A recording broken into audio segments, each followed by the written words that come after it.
Hello and welcome back to Automotive Tales, and what is going to be a very bikey episode. So while I am not a particular bike person, I don't ride bikes, I can appreciate a good bike. This space here is perfect for storing bikes, as you can see. So there was another 3 bikes here, which are currently in the workshops. Let's go and have a look at those. Back in the garage is something a bit different today. What could possibly go wrong with using the lift to take 2 bikes up, right? Be all right, wouldn't it? I'm going to fall as far as the ground. Exactly, there's only one way to find out.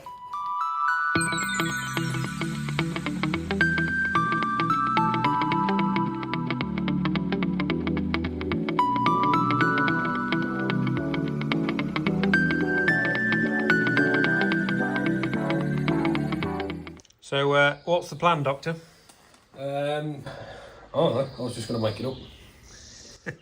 Effectively what we're doing today, they're going to service these 2 before they go back on the road for summer, and we figured the car ramps was a nice easy way of doing it without wrecking us knees because we're getting old.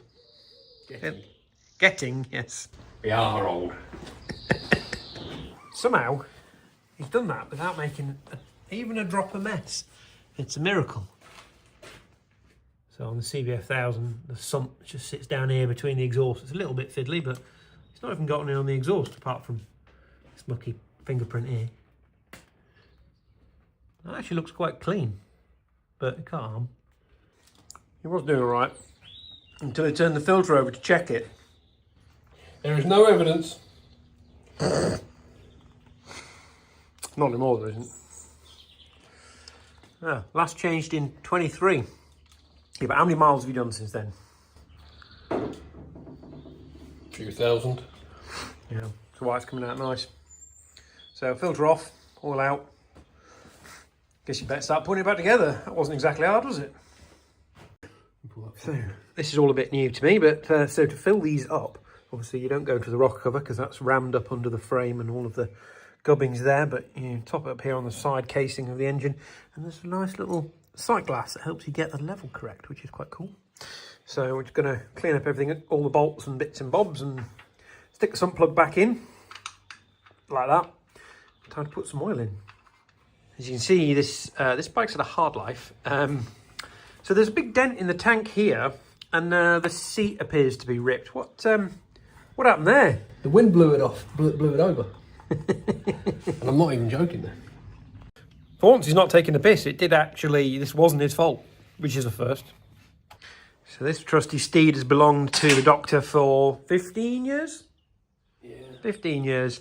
And, oh my, does it get driven hard. So this did actually happen. It happened on the day he was leaving to the Isle of Man, believe it or not. So, you know, it looks like it might be a scar from a trip around the island, but no, it was the weather beforehand. But yeah, this used to be your daily driver, basically, didn't it? Yeah. It's a hell of a thing. It's done some mileage. Where are the wear pegs? Or have you actually put new ones on now? Oh, look at that. It's actually got wear pegs on now. For a long time, well, as you can see here, the little foot stand here was the wear peg for this bike, because somebody's a bit of a hooligan. No.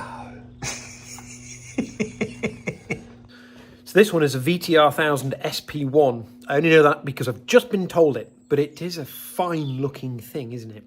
So we're on to this one now, so fairing off. You can probably see the oil is already draining out, but the oil filter's in a slightly awkward place on this one. So good job we wheeled the bike into here before starting working it, because yeah, that could be a bit toasty getting into there, but it's just slightly awkwardly placed with the oil lines back here on the exhaust to kind of get on and grip it. So we've got a little chain tool to go around that, which should hopefully loosen the sucker off. That goes first time. You do better than me. It takes me about 3 goes to work out the chain tensioner thing. It's full fucking handle. It's going well. He says it's a bit tight.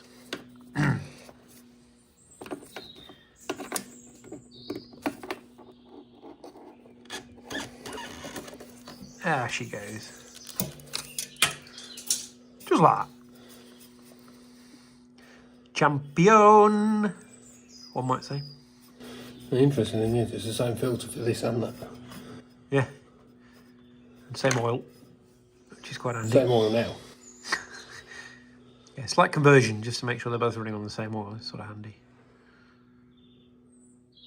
I think this one's supposed to be 540, 530. Can't remember. Quite handy that that one and that one both drip into the same pan. You never get that on a car. Always makes a bloody mess. Fancy, fancy. Look at this little idle adjuster down here. Even though it's on fuel injectors, you can adjust the idle, which is quite cool. Got a choke. What? I thought it was on injectors. Choke it down here as well. Crazy Japanese. Look at this. It's pretty. The annoying thing is there's no access to the bloody filter, the filler. Once With the panel on. Panel's on. So you just you can flex it enough. VTR's about ready to go back on the ground. Can't quite get a gauge on the level of the oil because, well, it doesn't have a centre stand. It's only got a kickstand. So yeah, as you can tell from here, it's not quite sat level. So we've got to get it down and get it level, and then we'll check the oil levels.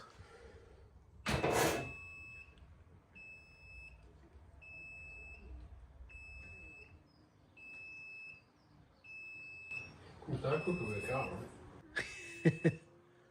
How much do they weigh? This one's about 250, that one's about 160. So it's about, together they're about half the weight of a normal car. A little car.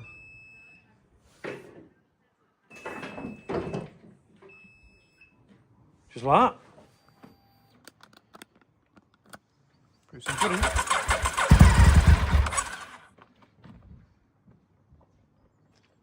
Get some choke.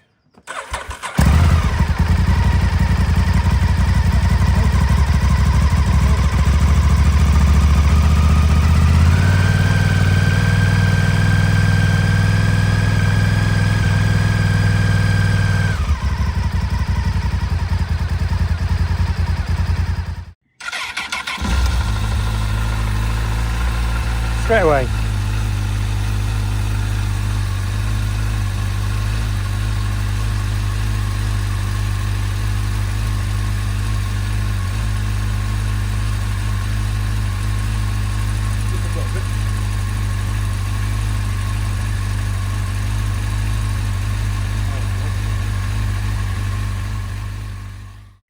So we are not completely done with bikes today. We have now moved the Bentley, which means I can look at the bike from this angle.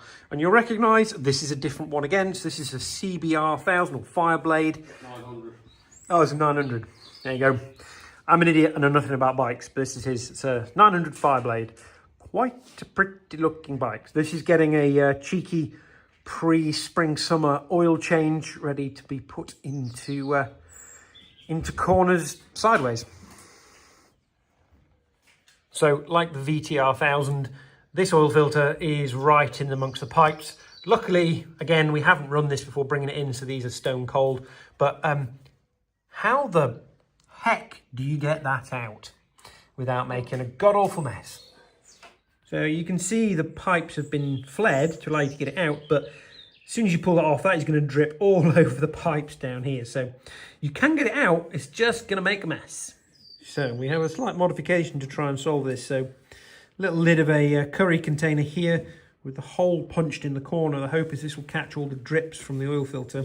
And then when we move the oil pan underneath, it won't make a complete and utter mess of this.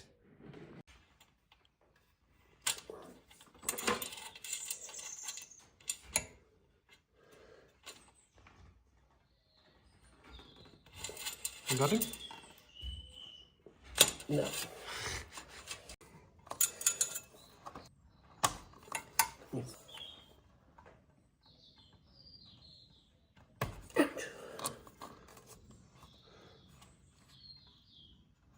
I'll put this on with it. Put it on time.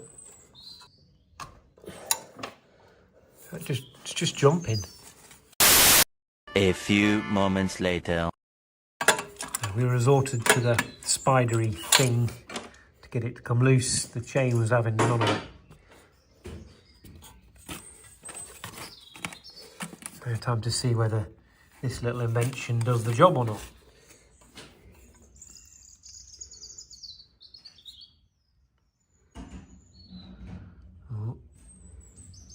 far so good. It's almost like you know what you're doing. Yeah, I get lucky now and again.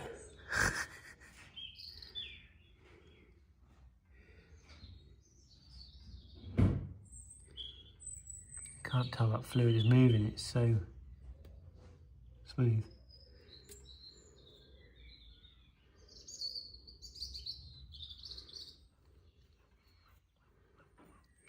Perfect.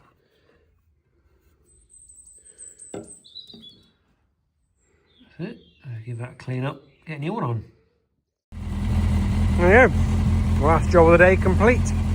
And been brought the clear in to keep it dry. Now, I'm back in the main barn, and the keen-eyed of you might have noticed there's like a little workbench over here and a toolbox. That's because this space is about to be used for some more bikes. So that makeshift workbench is there for the reconstruction and restoration of 2 Kawasaki Z1000s, probably going to end up being one very nice one and one, yeah, okay one. But more on that in a future video.